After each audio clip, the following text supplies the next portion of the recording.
Hello મિત્રો, કેમ છો? મજામાં ને? આજના નવા વિડીયોની અંદર આપણે જોઈશું દશાંશ અપૂર્ણાંકને સાદા અપૂર્ણાંકમાં લખો.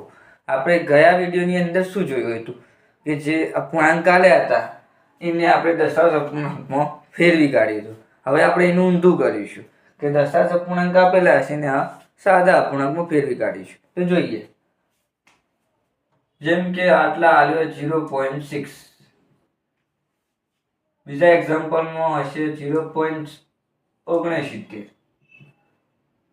6.6, 7.12, 8.01 આવું આપેલું હોઈ શકે. તો શું કરીશું? એટલે હું રકમ લખી દીધી. હવે આપણે જોઈએ તો જુઓ 0.6 આલ્યા છે. પોઈન્ટ પછી જેટલી સંખ્યા 1, તો નેચર 10 મૂકી દેવાના, ઉપર 6 મૂકી દેવાના. એવી જ રીતે પોઈન્ટ પછી જેટલી સંખ્યા 1 અને 2, તો આટલા 2 0 આવજો એટલે કે 100. આગળ પર 69, જેમ કે 6.6, પોઈન્ટ પછી જેટલી સંખ્યા, તો પોઈન્ટ પછી એક સંખ્યા આવે તો આટલા 10 અને આટલા ઉપર 66. પોઈન્ટ કાઢી દેવાનો, મૂકી દેવાની સંખ્યા જે આવતી હોય. પછી જે પોઈન્ટ પછી જેટલી સંખ્યા 1 અને 2, તો આટલા ભાગ્યા 100, ઉપર આખી સંખ્યા લખી દેવાની 712. એવી જ રીતે પોઈન્ટ પછી જેટલી સંખ્યા 1 અને 2, તો 100, ઉપર આખી સંખ્યા લખી દેવાની 801. આવી રીતે દશાંશ અપૂર્ણાંકને સાદા અપૂર્ણાંકમાં લખ્યું કહેવાય. હવે બીજા એક્ઝામ્પલ જોઈએ થોડા કે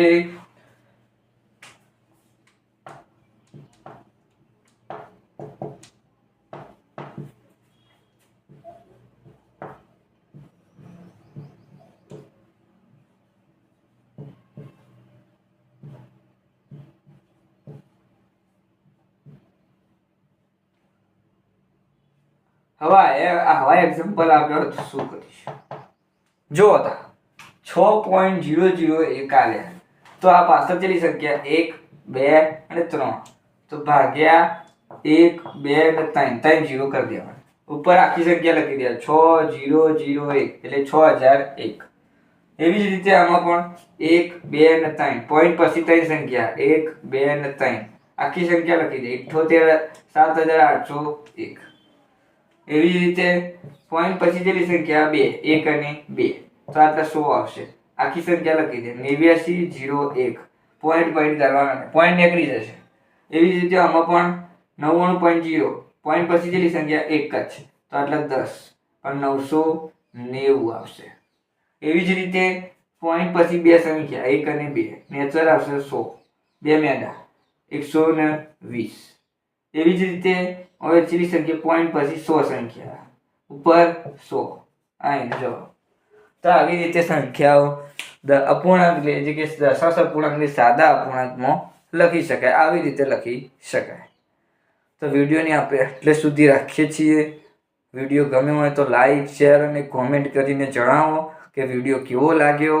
આજે આપણે આ વિડીયોનો પાર્ટ 2 પૂર્ણ કર્યો. હવે આવતા વિડીયોની અંદર બીજું પણ નવા વિડીયોની એટલે કે નવી ટ્રીકની સાથે મળીશું. જય શ્રી